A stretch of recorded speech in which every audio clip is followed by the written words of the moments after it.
ده انجام تقینا ماینه که دا که داعش لگنده هراز لگنده وار سریکانی چانده بود چند ولاتی بریندار کتن لگوری آگاهیان ده لگنده هراز یل سریا تمر و سریکانی دا ماینک به موتور که دا تقیا و ده انجام دا سه ولاتی بریندار کتن و تیزانین که شش کسین دن بریا روژه که ده انجام تقینا ماینه که دا با اتومبیل که دا لسلوک بریندار کتبون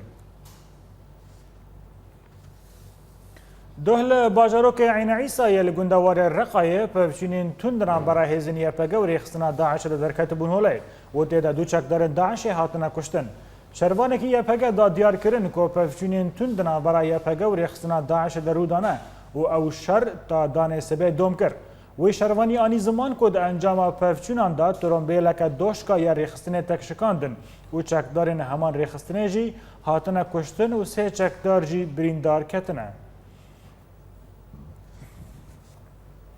دوهل هریم جزیره و تایبت لباجار قامش لو خواه پیشانداره که بو وگراندن ناوین هریمین کردی ین راست لدار بکوین. هر وسا خواه پیشاندانان لنیزی بازار ناوندی یا باجر دست پیکر و پرانیا وان جنو زروک بون و دا خواست کرن که ناوین هریمین کردی ین که جالیا ریجیما اسد و هاتنا گوهرتن پشت راست ببن. پشتی اشکندنا رخصنا داعش یا ترور لهریمن کردی ایدی دتشته که دست واندا مایه جبیل ایریشین خواکش آنجی توباران نافچین کردی بچکن کیماوی. رخصنا داعش یا ترور دیس ایریشی نافچین گودبین دسته یا پگده لباجاری حاسکی بچکن کیماوی کرن و هاتا زانین که هجمارک جی شروانین یا پگه و سویلان بریندار کتن. لآلیه کدن هنچاو دیراندان دیار کرن گود دما توبارانه دا غازه که برنگزر جوان توپان درکت و پیره بهنه نخوشی درکت هر وها هنج برینداران دا نزانین گو گاوا توپین داشه ده تاقیان وگ بهنه کبریت جه دردکت و بویس دمه بهنه وان ده چکیه ما نحس إلا إنها قاعد يضربون عليه وتطلع ريحة جيفة الحيل مثل ريحة الكبريت بتوبين هاون الميدان بشتي بدمكي بهناك نخوش دركت بهنا ما تشكيا وما نكاريبو ام بمشن ظهر الناس ما نعرف بارودة ما عندنا ضريشيل هیزن یکینین پاراستنا گلدا دیار کرن گوری خصنا داعش ایریشی تاخا صالحیه یا باجار حسکه بچکن کیماوی کرن و آنی نزمان گو بدهان توپین هاونه به سر تاخه دا بمب باران کرن و زیان کمزن گهاندن همان تاخه ده همان بابت تبردف که هیزن یکینین پاراستنا گل ریدور خلیل دا دیار کرن گو اف نجارای کمینا گوری خصنا داعش یا ترور لدجی هیزن کردی و سویلان چکن کیماوی پیکتینه بكل تأكيد تنظيم داعش الإرهابي وخلال بله چتاین رخصتنا داعش یا ترور د شر خوال دجی یکینی ام پاراستنا گلده گلک جاران چکن کیماوی بکارتانین و ولاتی انتاخ صالحی مفتی و باشور تلبراک بغازه جاره تو بارانده کرن مواقع لوحدات حماية الشعب پشتیش کسنا رخصنا داعش لهرمن کردی تشت د دستوان ده نمایا و دخوازن دریا چکن کیماوی ده زراری بگهینن هرمن کردی و ده هر دمکه ده رخصنا داعش ایریشی هیزن کردی بچکن کیماوی دکا بگوت دنگ جوالات ناف دولتی وره پشتی که باجار شداده یه باشوری گندواری حسه که کتب دست رخصنا داعش ده روشا تندرستیه لوی باجاری پر خرابو و آلوز بویه و هروها نخواشین پیست جی جبلاف بونه جبر که داعش ناهیله درمان و رخصتن مروواهی ین تندرستی در باسی باجر ببن شروعین بیتر لسروی روشا تندرستیه در راپورا بیده باجار شدادی باشوری گندوار حسکه یک جباجار استراتیجیه لهرما جزیره جبر زنگین بوناوی به بترول و غازه لی تاویولوژی و جدما گوچتین داعش دزدانین سر باجار روشا تندرستی لور پرخراب و آلوز بویه جبر کمبونا پیدا کرنا درمان و آلاوین تندرستی و تنبونا پزشکان و سدم اوا گو داعش ناهله گو ریخستن مرووی و گازی در باسی باجار ببن به بهانه گو او ریخستن پشتگریاوان جوالات گاورانه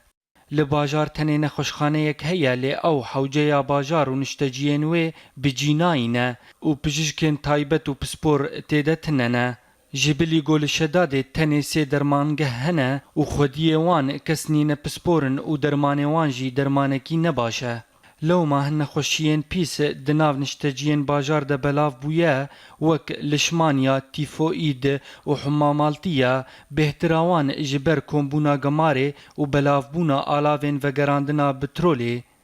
Ji aliyê xwe de rêxistina Daişê biryar derxist got çi pizîşkê got ji bajar bireve ew ê were cizakirin û hemû milkên wî wê ji rêxistinê re bimîne. Hêjaya gotinê got di dema got Daişê de bajar kontrol kiriye, piraniya nişteciyan berê xwedana bajarê dibin destê PYD de û li wir bicih bûn.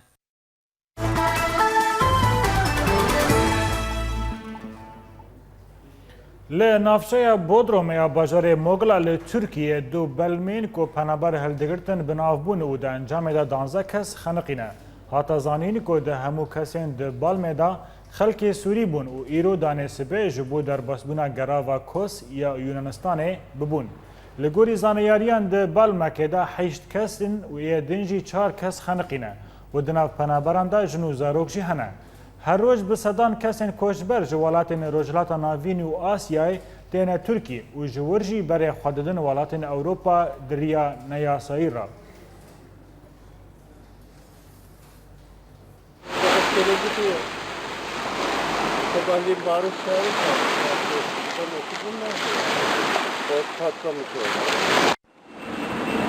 Helikopterle birlikte almaya çalışıyor.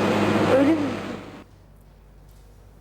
Li ser mijara kesên wendayê diriya koçberiyên Ewropa da û beriya çend rojan bû ku zavayek derbasî Tirkiye bûn da ku berê xwe bidin Ewropa lê çarenivîsa wan wendaya. Zavayê bi navê Mihened Elî û bûka bi navê Lîvana Ehmed yên ku berî heyvekê zewicî bûn koçberî Tirkiye bûn û berê xwedana welatên Ewropa lê li gorî xizmên wan ku nûçeyên wan li welatê Hungarya hatibû birîn û ti kes çarenivîsa wan nizane.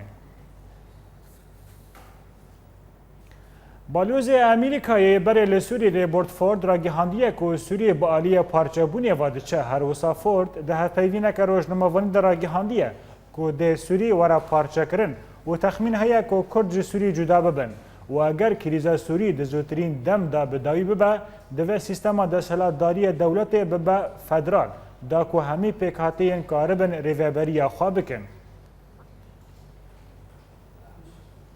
Şandaya navnetewî yekbûyî ji bo krîza Sûriyê planek ji sê qonaxan amade kiriye û qonaxa sereke jî ew e ku desthilatdarî were guhertin agahiyên bêhtir di vê raporê de.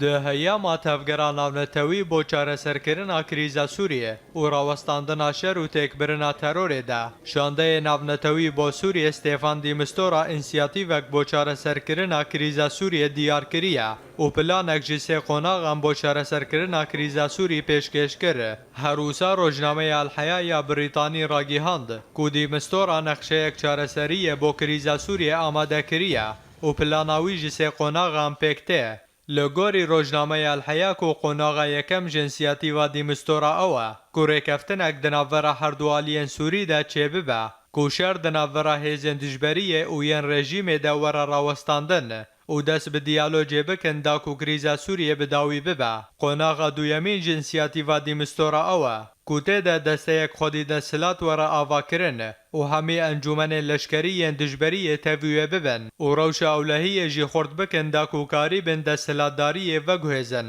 Her wisa qonaxa sêyemîn li gorî plana de Mistura ku rejîma Esed desthilatdariyê û hemîsaziyên Sûrî radestî encûmena xwedî desthilat ya dijberiyê bike û piştre hilbijartinên perlemanî dibin çavdêriya netewên yekbûyî de çêbibin. Di heman demê de de Mistura berê xwe dide Sûriyê da ku bi berpirsyarên rejîmê re rûne û plana xwe pêşkêş bike û piştre dê kongreyeke niştîmanî Sûrî ji hikûmet û dijberiyê û civaka sivîl re çêbibe. Plana de Mistura daxwaz dike ku dazgehên fermî yên hikûmeta Sûriyê bimînin û yên ku têkçûne jî werin çareserkirin û ji wan jî artêşa Sûriye. Lê plana wî behsa derzandina endamên Partiya Baasya Sûriyê nekiriye. Li Bakurê gundewarê Helepê artêşa niştimaniya Sûrî ya ku ji aliyê Amerîka ve hatiye perwerdekirin dest bi operasyonên leşkerî li dijî çeteyên Daişê li bajarê Marê kirin. Endamekî artêşa niştimanî ragihandiye ku piştî ku Cebha Nusra rê li pêş wan vekirin ew derbasî bajarokê Marê li Bakurê Helepê bûn و پشترا هێزین وان دەست بە ئۆپەراسیۆنە دژی خاڵین چەتەین داعشێ یەن کۆن لە باژارۆکێ تەلالین یە لە نیزی مارعێ بجیه بووناکردنە و هەژمارەك خاڵین داعشێ لەوی باژارۆکی دانەبەر تۆپان. دوه لە باژارê دوما li gundewarê Şamê û di bûytereke metel da li nexweşxaneyeke meydanî zarokek du seriyan ji dayîk bûye. Bicîşkên nexweşxaneyê sedema vê bûyerê diyar kirin ku ew di encama bandora topbarana rejîmê bi gaza jehrê bi ser gota rojhilata û li gorî navenda ragihandinê ya Sûrî ku ev ne cara yekemîn e ku bûyereke wisa çêdibe. Navendê ev yek xista nav jmêrên Beşar el-Esed da û got ku ew berpirsiyara bûyerên wisa ye li dijî gelê Sûrî. Li bajarê Marayê gundewarê Helebê çalakvanan ragihandin ku çeteyên rêxistina Daişê ji du hiva bi bêhtirî si topên gaza xerdelê nava bajar tobaran kirine. Di encama wê tobaranê de nêzî si kesî bêhna wan çîkiya ye û tenderustiya wan di metirsiyekê de ye. Hêjaya gotinê ye ku çeteyên Daişê û piştî şikandina wan li eniyên şer li bajarên Mara û Til Rîfat da berê xwedane bi karanîna gaza jehrê di toparana her du bajaran da. Li gundewarê Dercayê toreyên nûçeyan ragihandin got bi dehan kuştî û birîndar ji hêzên rejîmê ketin di encama êrişên artêşa azad bi ser her du rêbendên Micbil û Xirbet Xezalê li ser Riya Şamê û Derca. Di heman demê de artêşa azad bi mûşekan rêbenda İzrع topbaran kir û di encamê de hejmarek kuştî û birîndar ji beravaniya niştimanî ketin. Her li gorî heman toreyan gofrokeyên şeriyên rejîmê bi bermîlên teqîner bajarok û gundên Derca topbaran kirin û di encamê de sê sivîl bûne qurbanî û hindin jî birîndar ketin di nav wan de zarok û jin jî hebûn. Li Şamê çalakvanan dane diyar kirin got çeteyên rêxistina Daişê ji mizgefta Ibnil Yeman li taxa El Esalî vekişiyan piştî şerekî dijwar bi artêşa azad re li wê deverê. Ji aliyê xwe de hin ketîbeyên artêşa azad li taxê ragihandin got ew gihiştine li hevkirinekê ta got bibin yek û êrişî Daişê û pêşketinên wê li her du taxên Elqedem û Esalî bikin, her wisa li dijî rêxistinê şer bikin ta got ji tevahiya Şamê û gundewarê wê derxînin. Li aliyekî din li bajarê Zebedanî li gundewarê Şamê jêderên meydanî nûçeyên derbasbûna mîlîşeyên Hizbullah bo bajar û vekişandina artêşa azad nerast kirin û gotin got tevahiya bajar dibin kontrola artêşa azad de ye. Herûha şer di navbera artêşa azad û Hizbullah li derdora bajar ta niha berdewam e. Di heman demê de alavên ragihandina Hizbullah navê sê çekdarên xwe li Zebedanî got hatibûn kuştin belav kirin.